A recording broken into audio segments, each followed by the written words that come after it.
منتقل ہوگی، آپس میں محبت فروغ پائے گی۔ آئیے ایک اہم اور کلیدی خطاب اب آپ کے روبرو ہونے والا ہے۔ دارالعلوم ندوۃ العلماء کے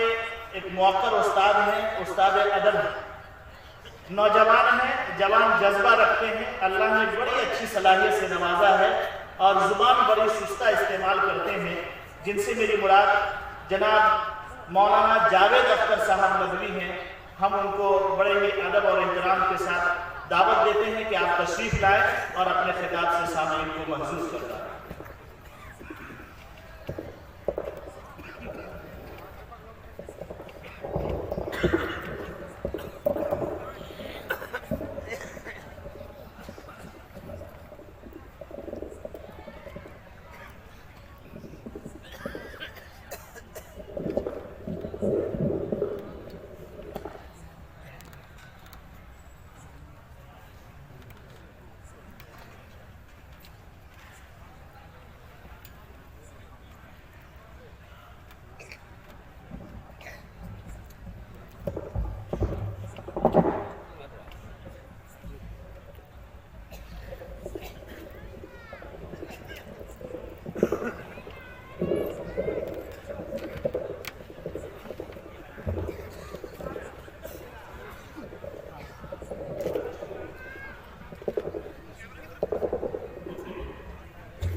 السلام علیکم ورحمۃ اللہ وبرکاتہ۔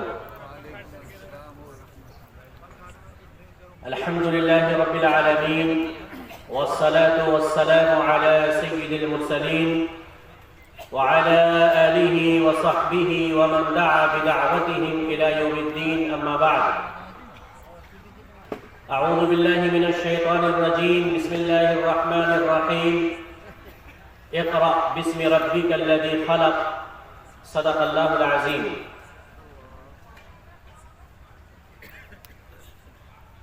حضرات، اسٹیج پر تشریف فرما ہمارے علماء کرام اور سامنے موجود ہمارے محترم دینی اور ایمانی بھائیوں، اس اجلاس کا عنوان ہے فروغ تعلیم۔ اس عنوان پر اجلاس کے منعقد کرنے کے لیے ہم اس ادارے کے ذمہ داران اور یہاں کی انتظامیہ کو سب سے پہلے مبارکباد پیش کرتے ہیں کہ ایسے علاقے میں اور ایسے موقع پر جب تعلیم کی طرف سے مسلمانوں کی توجہ کم سے کم ہوتی جا رہی ہے اور تعلیم کے زیور سے آراستہ ہونے کی بہت ہی کم توجہ لوگوں کے دلوں میں آ رہی ہے، انسان اور خاص طور پر ہمارا معاشرہ، اور اس میں بھی کہا جائے کہ ہمارا مسلم معاشرہ تعلیم کو چھوڑ کر کے دوسری طرف رخ کر رہا ہے اور تعلیم میں بھی فرق کر کے اللہ اور اس کے رسول کی تعلیم کو، دین کی تعلیم کو پس پشت ڈال کر کے یا اس کی طرف اپنی توجہ ہٹا کر کے دوسری تعلیم جو دنیا کمانے کا، دولت حاصل کرنے کا اور اپنی زندگی کی آسائشوں اور آرام کو حاصل کرنے کا ذریعہ ہو، اس طرف توجہ کچھ نہ کچھ ہو رہی ہے۔ ایسے موقع پر تعلیم کے عنوان پر اجلاس کا انعقاد بہت ہی اچھی بات ہے اور اس اجلاس کے انعقاد کے لیے اس مدرسے کے ذمہ داران ہم سب کی طرف سے بہت ہی مبارکباد کے مستحق ہیں۔ حضرات، اللہ تبارک و تعالیٰ نے اس دنیا میں انسان کو اشرف المخلوقات بنایا ہے، یعنی سب سے اچھی مخلوق، سب سے بہتر مخلوق اور سب سے عمدہ مخلوق جو اس دنیا میں ہے وہ انسان ہے۔ اللہ تعالیٰ نے جتنی چیزیں پیدا کی ہیں اور جتنی بھی چیزیں اس دنیا میں بنائی ہیں، وہ سب انسان کی راحت کے لیے، انسان کے آرام کے لیے، انسان کے کام آنے کے لیے، انسان کی زندگی گزارنے کے تقاضوں کے لیے، اور انسان کو اس دنیا میں ایک اچھی سے اچھی زندگی دینے کے لیے، اور انسان کو اس دنیا میں زندگی گزارنے کے لیے جتنی چیزوں کی ضرورتیں ہیں، اللہ تبارک و تعالیٰ نے ان تمام چیزوں کو اس دنیا میں پیدا کیا ہے۔ لیکن سوال یہ پیدا ہوتا ہے کہ اللہ نے اس انسان کو کیوں پیدا کیا؟ اور تمام مخلوقات میں جتنی بھی چیزیں اللہ تبارک و تعالیٰ نے پیدا کی، اللہ تبارک و تعالیٰ نے پہاڑ بھی بنائے، اللہ نے سمندر بھی ہمارے سامنے رکھا، اللہ تبارک و تعالیٰ نے ہواؤں کے اندر کتنی طاقت رکھی، اللہ نے پانی کو پیدا کیا، اللہ تبارک و تعالیٰ نے آسمان کا شامیانہ ہمارے اوپر رکھا، اللہ تعالیٰ نے اس زمین کے اوپر ہم کو بسایا، اور انسان کو تمام چیزوں پر قدرت دی اور طاقت دی۔ آپ دیکھتے ہیں کہ انسان پہاڑ پر بھی چڑھ رہا ہے، انسان ہواؤں کو بھی مسخر کر رہا ہے، انسان پانی کو بھی اپنے کنٹرول میں کر رہا ہے، انسان اس زمین پر جیسا چاہتا ہے اس طرح کی عمارتیں کھڑی کرتا ہے، اور اس زمین سے جو چاہتا ہے وہ نکالتا ہے۔ کوئی ایسی چیز نہیں ہے جس پر انسان کو اللہ تبارک و تعالیٰ نے قدرت نہ دی ہو اور وہ اس کو استعمال نہ کر رہا ہو، جن چیزوں کی انسان کو ضرورت ہے۔ لیکن انسان کو اللہ تبارک و تعالیٰ نے ایک خاص مقصد کے لیے پیدا کیا، اور اس مقصد کو بیان کرتے ہوئے قرآن پاک میں فرمایا وَمَا خَلَقْتُ الْجِنَّ وَالْإِنسَ إِلَّا لِيَعْبُدُونَ، ہم نے انسانوں کو اور جنوں کو جو پیدا کیا ہے، اس انسان کو جو اس دنیا میں بھیجا ہے اور دنیا میں انسان کو پیدا کرنے کا مقصد ہے، وہ یہ کہ انسان میری عبادت کرے۔ انسان کیا کرے؟ میری عبادت کرے۔ ہم نے انسان کے سامنے تمام چیزوں کو جھکا دیا، ہم نے انسان کے تمام چیزوں کو انسان کا خادم بنا دیا، اور تمام چیزوں کو انسان کے کام میں لگا دیا۔ انسان کا کام یہ ہے کہ وہ میرا کام کرے، انسان کا کام یہ ہے کہ وہ میری عبادت کرے، انسان کا کام یہ ہے کہ وہ میرے سامنے سر جھکائے، اور انسان کا کام یہ ہے کہ وہ میرے علاوہ کسی کو معبود نہ مانے، اور اللہ تبارک و تعالیٰ کو جاننے کے لیے، ماننے کے لیے ایک خدا کے طور پر، ایک اللہ کے طور پر، ایک معبود کے طور پر اللہ نے دنیا کے اندر ساری چیزیں رکھ دی ہے۔ اس میں پڑھا لکھا انسان بھی، جاہل بھی، جب آسمان کو دیکھے گا، زمین کو دیکھے گا، سورج کا وقت پہ نکلنا دیکھے گا، سورج کا ڈوبنا دیکھے گا، چاند کا آنا اور چاند کا جانا دیکھے گا، ہواؤں کو، پانی کو، پہاڑ کو، سمندروں کو، تمام چیزوں کو دیکھے گا، اس کے لیے پڑھنے لکھنے کی ضرورت نہیں ہے۔ وہ یقین کرے گا کہ اس کائنات کو چلانے والا،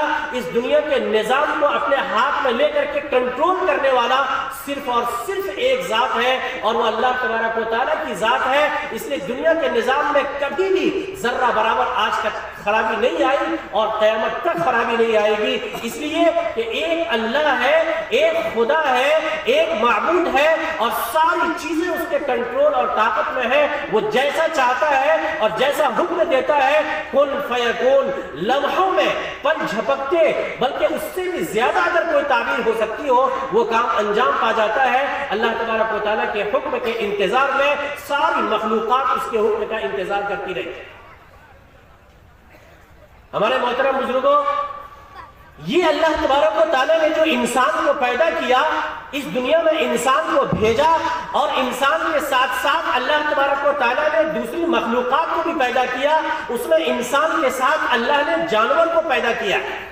انسانوں میں اور جانوروں میں فرق یہ ہے کہ جانوروں کے اندر بھی جان ہوتی ہے، جانوروں کے اندر بھی سوچنے اور سمجھنے کی طاقت ہوتی ہے، لیکن انسانوں کو اللہ تبارک و تعالیٰ نے جو عقل سے نوازا ہے، انسان کو اللہ تبارک و تعالیٰ نے جو بولنے کی صلاحیت دی ہے، انسان کو اللہ تبارک و تعالیٰ نے اپنی بات کو دوسروں تک پہنچانے کی صلاحیت دی ہے، اس کی وجہ سے اللہ تبارک و تعالیٰ نے انسان کو اس دنیا کے اندر خلیفہ بنا کر کے بھیجا ہے، انسان کو اس دنیا کا خلیفہ بنایا ہے، اور یہی انسان ہے جس کے لیے اس پوری کائنات کو بسایا، اس وجہ سے اس کو اشرف المخلوقات کا۔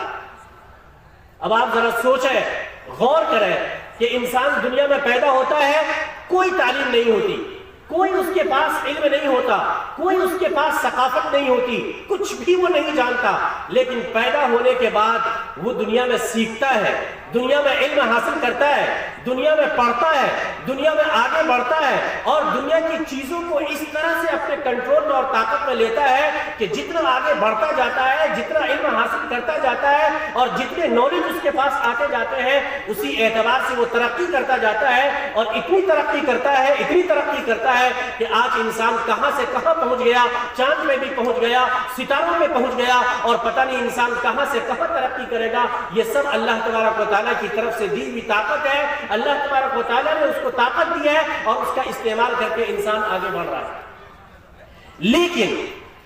یہ تعلیم جو ہے، یہ علم جو ہے، انسان دنیا میں آتا ہے تو اس علم کے ذریعے سے اور اس تعلیم کے ذریعے سے وہ آپس میں ایک دوسرے پر امتیاز رکھتا ہے۔ ایک دوسرے کے درمیان جو فرق ہوتا ہے وہ علم کی وجہ سے ہوتا ہے، تعلیم کی وجہ سے ہوتا ہے۔ قرآن پاک نے کہا کہ کیا علم رکھنے والے اور علم نہ رکھنے والے هل يستوي الذين يعلمون والذين لا يعلمون، جن کے پاس علم کا خزانہ ہے، علم کا زیور ہے، علم کی دولت ہے، وہ انسان اور وہ انسان جو علم سے محروم ہے، جس کے پاس علم نہیں ہے، جس کے پاس علم کا زیور اور علم کی دولت نہیں ہے، یہ دونوں کبھی بھی برابر نہیں ہو سکتے ہیں۔ علم والا انسان الگ ہوگا اور جس کے پاس علم نہیں ہے وہ انسان الگ ہوگا۔ دونوں کے درمیان فرق ہے اور دونوں کبھی بھی ایک طرح کے ایک صف میں ایک ساتھ بیٹھنے والے، ایک طرح سے سوچنے والے اور ایک ذہن اور ایک عقل کے مالک نہیں ہو سکتے ہیں۔ علم والے کا ذہن، اس کی عقل الگ ہے اور جس کے پاس علم نہیں ہے اس کا ذہن اور اس کی عقل الگ ہے۔ لیکن ذرا سا غور کرنے کی ضرورت یہ ہے کہ علم یہاں پہ کون سا علم ہے؟ علم سے کیا مراد ہے؟ ہم جو کہتے ہیں دین کا علم، دنیا کا علم، یہ دین کا علم اور دنیا کا علم یہ ہم نے بانٹ رکھا ہے،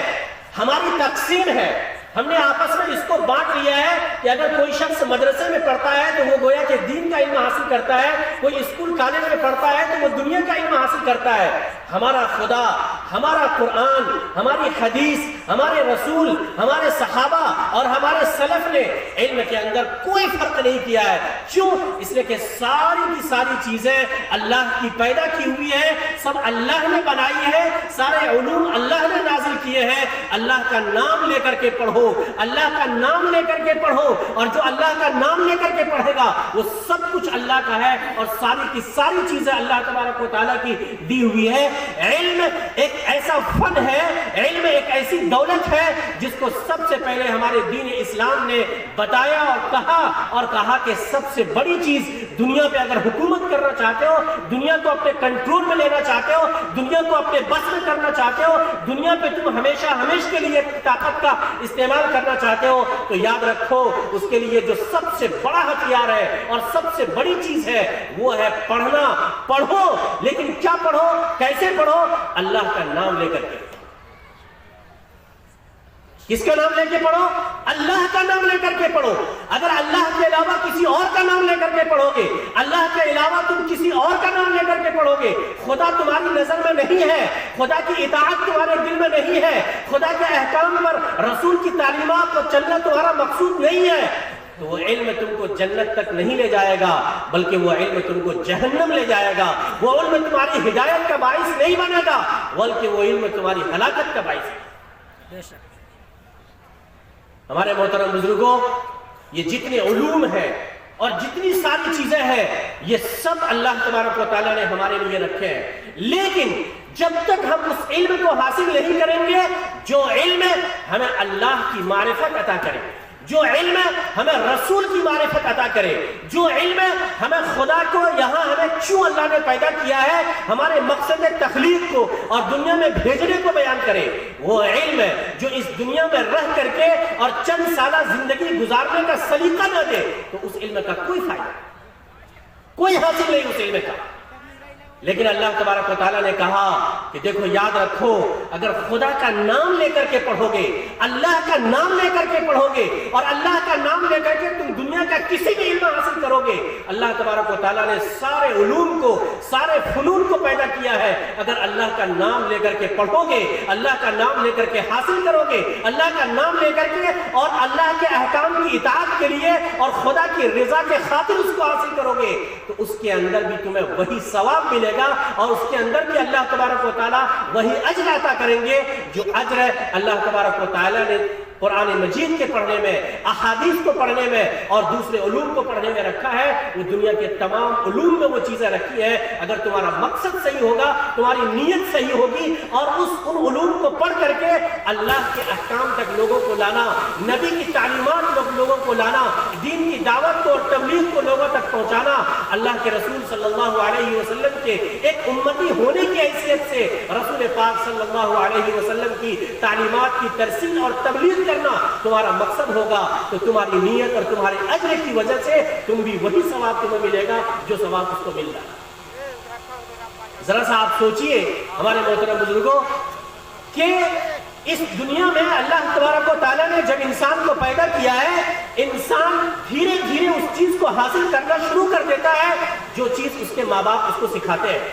جو معاشرے میں وہ سیکھتا ہے، جو اپنے گاؤں میں، اپنے ماحول میں، اپنے گھروں میں وہ دیکھتا ہے، آہستہ آہستہ ان چیزوں کو سیکھنا شروع کرتا ہے۔ اس کے لیے اس کو بتانے کی ضرورت نہیں پڑتی اور اس کے ذہنوں میں وہ چیز نہیں آتی۔ اللہ تبارک و تعالیٰ نے اور اللہ کے رسول صلی اللہ علیہ وسلم نے اور ہمارے دین اسلام نے جو تعلیم دی ہے وہ سب سے پہلی تعلیم یہ ہے کہ اپنی اولاد کے اندر، اپنے بچوں کے اندر اور ہمارے دلوں میں سب سے پہلے جس چیز کی بنیاد ڈالی جائے وہ یہ کہ تمہارا ایمان کامل اور مکمل ہونا چاہیے۔ ایسا ایمان ہونا چاہیے جو ایمان ایک سچے مومن کا اور پکے مومن کا ہوتا ہے، ایسا ایمان جس ایمان کے سامنے تم کبھی ڈگمگاؤ نہیں، تمہارے قدم لڑکھڑائے نہیں اور کبھی تمہارے اندر ذرہ برابر بھی لغزش نہ آئے، ایسا ایمان جو اللہ تبارک و تعالیٰ کا وہ ایمان ہو کہ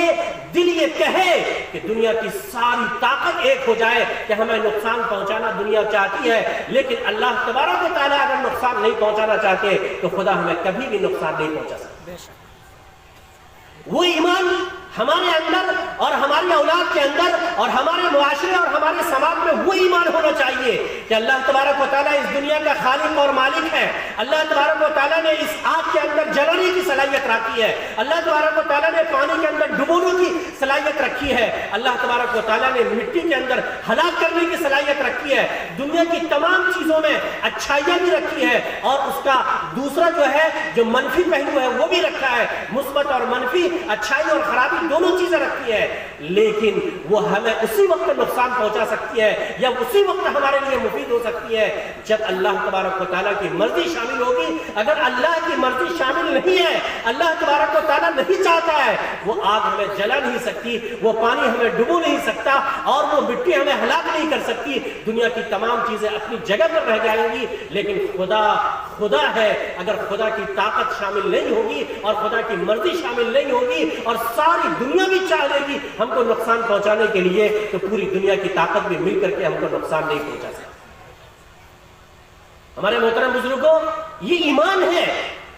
سب سے پہلی بنیادی چیز کہ ہمارا ایمان مضبوط ہو، اور جب ہمارا ایمان مضبوط ہوگا تو ہمارے بچوں کا ایمان مضبوط ہوگا، گھر میں پیدا ہونے والے ہماری اولاد کا ایمان مضبوط ہوگا، ہماری بہو بیٹیوں کا ایمان مضبوط ہوگا، ہمارے لڑکوں اور لڑکیوں کا ایمان مضبوط ہوگا۔ یہ نہیں کہ اگر ہمارے گھر میں 2-4 بیٹیاں پیدا ہو گئی، 2-4 لڑکے پیدا ہو گئے، بچے زیادہ ہو گئے یا لڑکیاں پیدا ہو گئی، اولاد کو اللہ تبارک و تعالیٰ کی طرف سے اس کو کھلائے گا کون؟ اس کی روزی کا انتظام کون کرے گا؟ لیکن اس پر یقین ہو کہ قرآن مجید نے صاف صاف کہا، ہمارے اللہ نے کہہ دیا ہے کہ لا تقتلوا اولادکم خشیۃ املاق، اپنی اولاد کو فقر و فاقے کی وجہ سے قتل نہ کرو، خدا پہ یقین رکھو، روزی دینے والی ذات اللہ کی ہے، جس اللہ نے دنیا میں اس کو بھیجا ہے، جس اللہ نے اس کو پیدا کیا ہے، جو اللہ اس دنیا میں اس کو بھیجنے کا مالک اور خالق ہے، اس کو روزی دینے کا مالک نہیں۔ ہم نہیں ہیں، ہمارے ہاتھ میں روزی نہیں ہے، ہم کسی کو روزی نہیں دے سکتے ہیں، روزی دینے والی ذات اللہ تبارک و تعالیٰ کی ہے، جس نے اس دنیا میں انسان کو پیدا کیا، روزی بھی وہی دے گا، وہی کھلائے گا، وہی پہنائے گا، وہی گھر دے گا، وہی مکان دے گا، وہی دولت دے گا، ساری نعمتوں سے وہی اللہ نوازے گا جس اللہ نے انسان کو اس دنیا میں بھیجا۔ یہ ایمان